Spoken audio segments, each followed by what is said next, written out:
बिस्मिल्लाहिर्रहमानिर्रहीम, अस्सलाम वालेकुम। Welcome to Areeb cricket world Facebook page and YouTube channel. इस उम्मीद के साथ कि आप लोग बहुत ज़्यादा खैरियत से होंगे। तो भाई जो लोग नए आए हैं चैनल पे पहली दफ़ा, उनसे गुजारिश है कि अगर आप क्रिकेट के हैं फॉलोअर या क्रिकेट से मोहब्बत रखते हैं तो इसके चैनल को सब्सक्राइब कीजिएगा और फेसबुक पेज को भी लाइक कीजिएगा। और जो पुराने हैं भाई उनसे रिक्वेस्ट है कि इंस्टाग्राम पे फॉलो करते हैं। आपको आई बटन में लिंक नज़र आ रहा होगा और डिस्क्रिप्शन में भी लिंक मिल जाएगा या फिर अबाउट सेक्शन में जाएंगे तो वहाँ भी लिंक मिल जाएगा।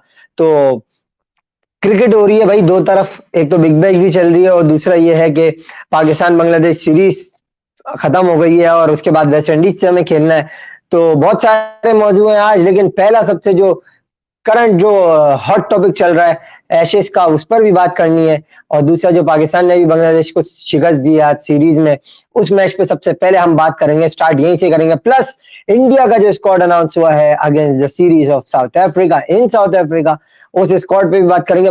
वैसे जो बात है, स्क्वाड बड़ा जबरदस्त है इंडिया का और नो डाउट, और साउथ अफ्रीका होम पे भले उसको एडवांटेज होगा but India can demolish them, तो उस पर भी बात करेंगे। Stay with us till the end of this video, so don't go anywhere. तो भाई स्टार्ट करते हैं पाकिस्तान वर्सेस बांग्लादेश से।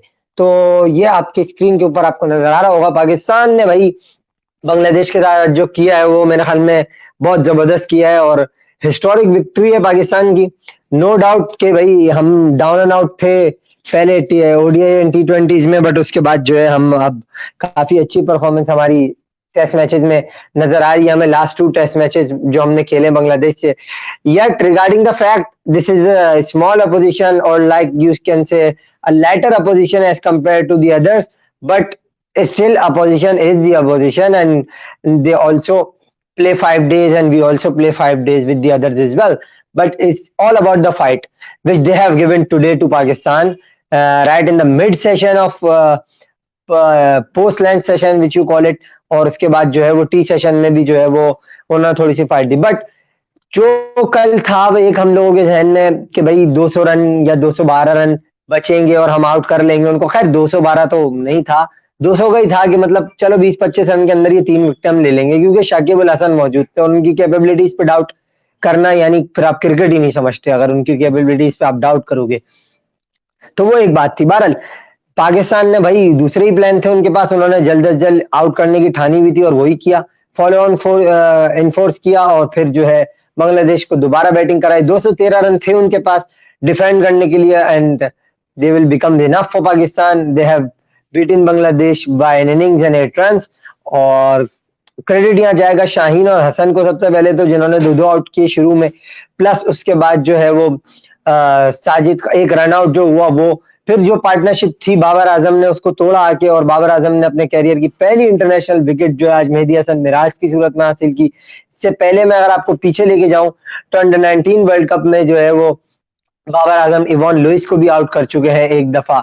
तो मेरे ख्याल में बाबर आजम की इंटरनेशनल क्रिकेट में पहली विकेट ये जरूर है, बट बॉल के साथ उनका एक ऐसा रिकॉर्ड है जो थोड़ा बहुत समझ लो कैरी कर रहा था, क्योंकि अंडर 19 क्रिकेट में जो है वो अच्छी बॉलिंग करते थे और वहां पे भी जो है जब कभी चांस मिलता था तो बॉलिंग किया करते थे। यानी शौक जो लोग रखते हैं, जैसे कुछ बॉलर्स जो होते हैं उनको बैटिंग का शौक होता है, कुछ बैट्समैन ऐसे होते हैं जिनको बॉलिंग का शौक होता है, तो बाबर आजम भाई वही आज उन्होंने काम किया। लेकिन यार क्या क्रूशल स्टेज पे वो आए, मतलब जब एक होता है ना, अब तो सब यही कहेंगे इंक्लूडिंग मी कि भाई कप्तान ने फ्रंट से लीड किया, but that was a card which you can call it trump card, but it's not a trump card to be honest, but it's a card which they have thrown to Bangladesh and they have not tackled that card quite comfortably, and Babar successfully get the wicket of Mehdi Hasan Miraj with the partnership of Shakib. They're going along nicely at that situation when Babar came into bowl. तो मेरे ख्याल में वहां पे बाबर आजम ने जो partnership को break किया, मेरे ख्याल में टर्न अराउंड हो गया मैच वहां से। वरना एक वक्त को ऐसा लगा था कि पाकिस्तान ये मैच ड्रॉ कर बांग्लादेश जो है वो कर लेगा, पाकिस्तान नहीं जीत पाएगा। वो ही सिचुएशन थी जो पार्टनरशिप थी जब लगा था। अदरवाइज और एक मुशफीक और शकीब की जो पार्टनरशिप थी वहां लगा था, बट जो मुशफीक रन आउट हुए वहां से डोर ओपन हुआ, बट उसके बाद अबव 50 डिलीवरीज ये लोग खेल गए। तो मेरे ख्याल में ये एक हमारे लिए थोड़ा सा था सेटबैक कि यार इतनी ज्यादा बॉल्स हमने इनको क्यों कंज्यूम करा दी, वहां हमें शुरू में ही आउट कर लेना चाहिए था। वो थोड़ा आप ये कह लो कि साजिद को दूसरे एंड से हेल्प नहीं मिली, क्योंकि नौमान उस अच्छी बॉलिंग फॉर्म में नजर नहीं आ रहे थे जो कि वो करते हैं हमेशा से, जो जिसके लिए वो जाने जाते हैं। तो वो एक था फैक्टर। और जब वो विकेट लेते थे तो या तो नो बॉल हो जाती है या फिर मेरे ख्याल में वो कैच छूट जाता है। तो ये और उनकी अक्सर ऐसे कैचेज भी हुए हैं जो कैरी नहीं कर रहे थे विकेट कीपर तक।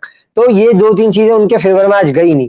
और दूसरा ये कि जो पार्टनरशिप जो लग गई उसका एक ये भी आप कह सकते हो कि यार वहां पे जो दोनों शकीब और मुशफिकुर रहीम दोनों खेल रहे थे, मैच बिगाड़ा तो मुशफिक ने ही है भाई, साफ सीधी बात मैं आपको बताऊं।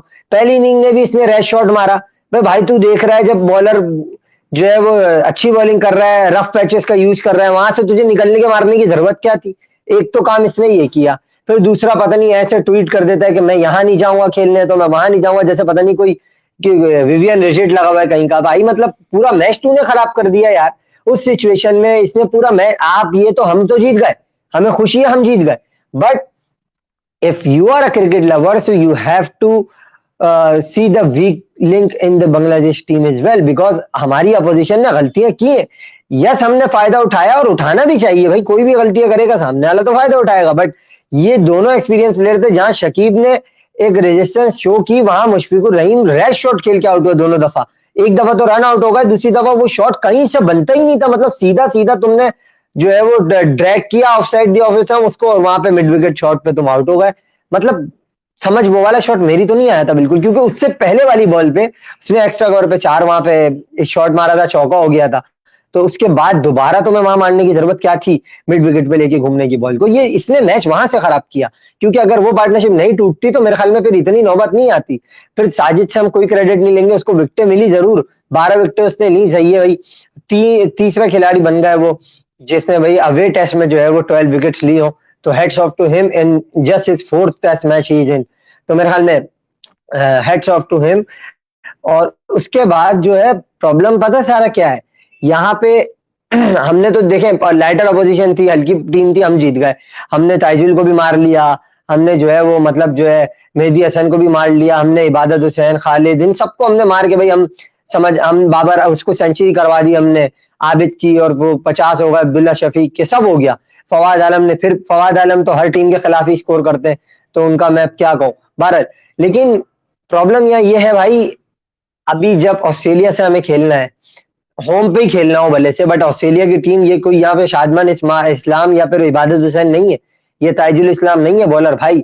उनके पास नेथन लॉयन है, पैट कमिंस है।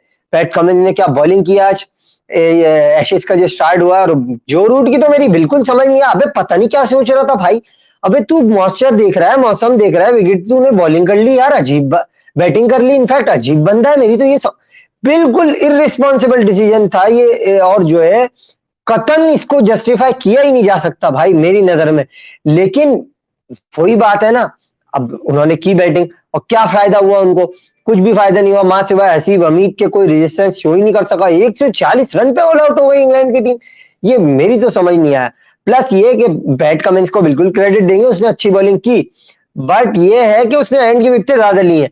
लेकिन पता है प्रॉब्लम क्या है? इंग्लैंड के मिस्टेक यहाँ पे ये हुई, जहां आपको पता है वेदर की अपडेट कैसी है, साफ नजर आ रहा है विकेट तुम्हें, उसके बाद तुम बॉलिंग करो पहले, सही है समझ में आएगा, लेकिन तुमने बैटिंग कर ली।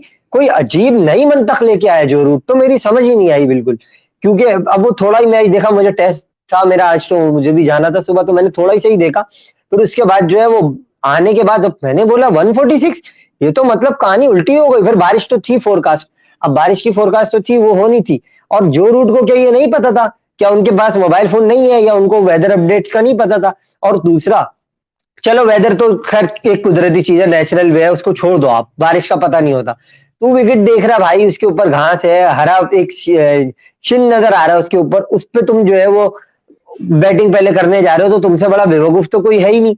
तो ये गलती इनकी खुद की थी। और दूसरा, जैसे मैंने बताया ना मुशफिकुर रहीम की गलती है, उसने इरिस्पॉन्सिबल शॉट मारा, इन्होंने कप्तान हो के रिस्पॉन्सिबल डिसीजन लिया वहां पे कि मैं, तुम एक तो खुद कप्तान हो, तुम्हारा एक डिसीजन पूरी टीम पे भारी पड़ गया।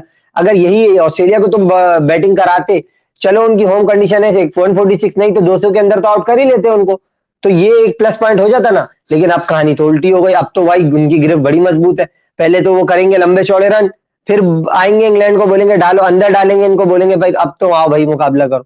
दूसरा भाई बिग बैश भी चल रही है, और हारिस रऊफ वहां पे खेलने के लिए गए, और लाहौर कलंदर के एक और प्लेयर है सैयद फरीद, जो है वो जो प्लेयर डेवलपमेंट प्रोग्राम से आए थे, वो भी वहां पे खेल रहे हैं।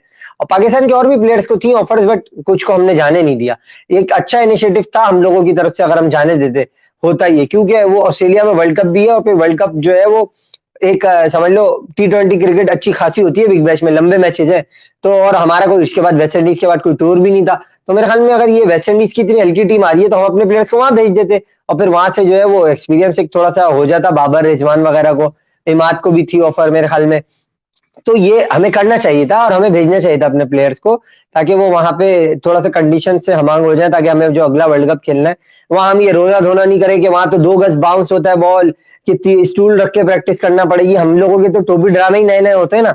तो अब अगर आप ये कर लेते तो मेरे ख्याल में फिर ये सारे, असल में भी एक वजह ये भी है ना, फिर ये टोपी ड्रामे करने को नहीं मिलते हमें कि भाई वहां बाउंस होता है तो हम वर्ल्ड कप में हार गए तो ये होता। तो बारह बहुत दूर है कहानी, लेकिन प्रैक्टिस एक मिल जाती जो कि हम लोगों ने मौका जाया किया, क्योंकि बिग बैश में अच्छे खासे मैचेस होते हैं। अगर भेज दिया जाता प्लेयर्स को तो ये हम लोगों के लिए एक अच्छा ही होता कि उनको एक्सपीरियंस मिल जाता वहां खेलने का, बट हमने नहीं किया ऐसा। दूसरा भाई, इंडिया का स्क्वाड अनाउंस हो गया और अब मेरी एक चीज समझ नहीं आई है, सिर्फ बाकी सारी चीजों पे तो छोड़ दो आप। ये क्या नाम है अपना इसका, अजिंक्य रहाणे किस खुशी में दोबारा टेस्ट में आया है, ये मेरी समझ नहीं आई। ये जस्टिफाई नहीं हुई, मेरी समझ में ये ही नहीं आई बात। चलो मयंक अग्रवाल, उसका तो ड्रॉप होना किसी सूरत नहीं था क्योंकि उसने स्कोर इतना अच्छा कर दिया था, लेकिन ये मुझे समझ नहीं आई कि भाई ये किस खुशी में जनाब आ गए दोबारा। इन्होंने कोई परफॉर्म तो किया नहीं है 2018 के बाद से। 2018 में मुझे याद पड़ता है इनकी 70-72 की एवरेज थी, उस सीजन में इन्होंने स्कोर किया था, वरना 30-35 से ज्यादा तो ये स्कोर नहीं कर रहे। चाहे वो ऑस्ट्रेलिया की सीरीज ले लो, आप इंग्लैंड की ले लो, चाहे वर्ल्ड टेस्ट चैंपियनशिप का फाइनल ले लो, फिर उसके बाद जो है ये अभी इंडिया न्यूजीलैंड वाली सीरीज ले लो, भाई इसने कुछ करा ही नहीं है। किस खुशी में, किस किस बंदे की पर्ची है ये? कौन है जो इसके पीछे है, जो इसको टीम में बार बार डलवाता है? या तो राहुल द्रविड़ साहब का फेवरेट है, इस वजह से टीम में है वो, ये सारी वजूहत है। लेकिन उसका टीम में होना मेरी नहीं समझ में आया। हनुमा विहारी को होना चाहिए था इससे बेहतर, और वो अच्छी चॉइस हो सकते थे। अभी काउंटी भी खेली रिसेंटली उन्होंने, और मेरे ख्याल में एक अच्छे प्लेयर हैं, और स्कोर भी उन्होंने मेरे ख्याल में किया है अभी इंडियन डोमेस्टिक में, कोई 100 वगैरह भी किए। तो मेरे ख्याल में भाई यहाँ पे जो है ना, इंडियन क्रिकेट में भी वही थोड़ा बहुत पाकिस्तान वाली शबात है जरूर, कि मेरा दो तेरे दो मेरे वाली बात। खैर बहरहाल वो बात तो किसी और ने की थी, वो अलग ही है। लेकिन बहरहाल एक डिसीजन जो है ये राहुल द्रविड़ साहब का है, वो उसको बैक कर रहे हैं कि भाई हमारी टीम का प्लेयर है। ठीक है, आप बैक करें भाई, आपका एक्सपीरियंस है, इन्वेस्टमेंट है, ठीक है, बट अगर उसकी करंट फॉर्म ही नहीं है तो आप उसको थोड़ा सा रेस्ट दे दो। और फिर आप किसी ऐसे, देखो श्रेयस अय्यर खेला था, उसने स्कोर किया, सही है, मयंक अग्रवाल खेला, उसने स्कोर किया। तो ये जो यंग बच्चे आएंगे वो खेलेंगे, जैसे वेंकटेश अय्यर है, उसके अलावा जो है अभी केएल राहुल खेल रहा है, परफॉर्म कर रहा है, ठीक है, तो ये शुभमन गिल है, अच्छा परफॉर्म कर रहा है। तो ये सब प्लेयर जो है ना, सिराज आया परफॉर्म कर रहा है, ये जो है अश्विन ने कमबैक किया, उसने भी परफॉर्म किया, अब बुमराह भी वापस आ गया, शामी भी आ गया, सिराज भी है, तो ये बहुत अच्छा बॉलिंग कॉम्बिनेशन है इनका, प्लस अश्विन। तो मेरे ख्याल में इंडियन टीम बहुत स्ट्रांग है। और साउथ अफ्रीका ने अपने कुछ पुराने चले हुए कारतूसों को भी बुलाया है, जिसमें मगाला और वो डुवाइन ओलिवेयर वगैरह भी शामिल है। बाकी इनकी बैटिंग तो ठीक ठाक है ही है, और लेकिन इंडिया की टीम बहुत स्ट्रांग है। लेकिन ये जो पर्ची एक खेली है ना मयंक उसकी, अजिंक्य रहाणे की, वो समझ नहीं आई मेरी कहानी। बहरहाल भाई पीएसएल की थोड़ी जाते जाते एक बात आपको बता दूं कि भाई पीएसएल बहुत मसलों का शिकार है, और ओवरसीज प्लेयर्स की लिस्ट तो आ गई है, उस पर वीडियो भी मैंने बना लिया, एडिट करके अभी डालूंगा वीडियो यूट्यूब चैनल पे और फेसबुक पेज पे भी। लेकिन मैं आप लोगों को बता दूं जो देख रहे हैं, भाई इस साल कहीं थोड़ी बहुत बचत है हमारी। फरवरी मार्च में हो रही है Emirates Premier League, 16 million something के वहां के राइट्स बिके खाली, 10 ओवरसीज प्लेयर्स पर टीम है वहां पे। तो अब आप लोग इतनी हिंट दे के जा रहा हूँ, बाकी आप अंदाजा खुद लगा लिएगा। बाकी पाकिस्तान हिस्टोरिक परफॉर्मेंस, जबरदस्त, व्हाइट वॉश, सेकंड पोजीशन पे आ गया भाई वर्ल्ड टेस्ट चैंपियनशिप की पॉइंट टेबल पे, इंडिया के बाद 36 पॉइंट पे। और इंडिया जो है वो अच्छी, उनकी एवरेज जबरदस्त है, इस वजह से वो जरा थोड़ी हमसे पोजीशन उनकी मुस्तहकम है, 42 पॉइंट है उनके। बहरहाल पाकिस्तान ने मैच जरूर जीता है, बट ये है कि भाई परफॉर्मेंस नौमान अली की अप टू द मार्क नहीं थी। लेकिन बाबर आजम के जो डिसीजन थे, फर्स्ट ऑफ ऑल जो उनका जो डिक्लेरेशन का डिसीजन था 300 पे, बहुत जबरदस्त डिक्लेरेशन थी वो। उसके बाद जो उनके बॉलिंग में उन्होंने जो स्पिनर्स का यूज किया बहुत जबरदस्त था। प्लस ये कि खुद शाहीन ने लीड किया आके फ्रंट से, बाबर ने एक आधा विकेट लेने की कोशिश की, जो पार्टनरशिप थी उसको प्रेशर को दूसरों पे ना आने दिया, जबकि फवाद आलम का ऑप्शन था उनके पास, लेकिन वो खुद आए और उन्होंने बॉलिंग की। और अब मेन जो विकेट ली ना उसने, मेहदी हसन मिराज की, तो वहां से फिर गेट खुल गया और फिर शकीब भी आउट हो गया अगले ओवर में। फिर कहानी जो है वो पाकिस्तान के हक में हो गई, मगर हिला दिया था बांग्लादेश ने लंच में, but Pakistan recovered well. Congratulations Pakistan की टीम को, they have won a successful series in under the leadership of Babar Azam Zimbabwe. और फिर लास्ट 9 टेस्ट मैचेस में 7 जीते हमने भाई, एक वेस्ट इंडीज से हम हारे। दोबारा ये है कि ड्रॉ भी एक हुआ, लेकिन पता है सारी बात क्या है, पाकिस्तान की टीम जो है वो जीत तो रही है, बट अपोजिशन जब बड़ी आएगी असल जजमेंट तब होगी। बहरहाल आज की वीडियो थी यहीं तक। अगर वीडियो पसंद आई हो तो लाइक शेयर कीजिएगा, चैनल को सब्सक्राइब करके नोटिफिकेशन ऑल पे क्लिक कीजिएगा, फेसबुक पेज को लाइक करके फॉलो कीजिएगा ताकि वीडियो की जो नोटिफिकेशन होती है उसको ऑल पे क्लिक कीजिएगा, ताकि आपको आने वाली जो अपडेट्स है, पेज की पोस्ट एंड अपडेट्स वो मिलती रहे। फॉलो करने से वो मिलेंगी आपको। तो इजाजत दीजिएगा, अपना बहुत सा ख्याल रखिएगा। Till we meet again in the next video regarding PSL. It's goodbye from all.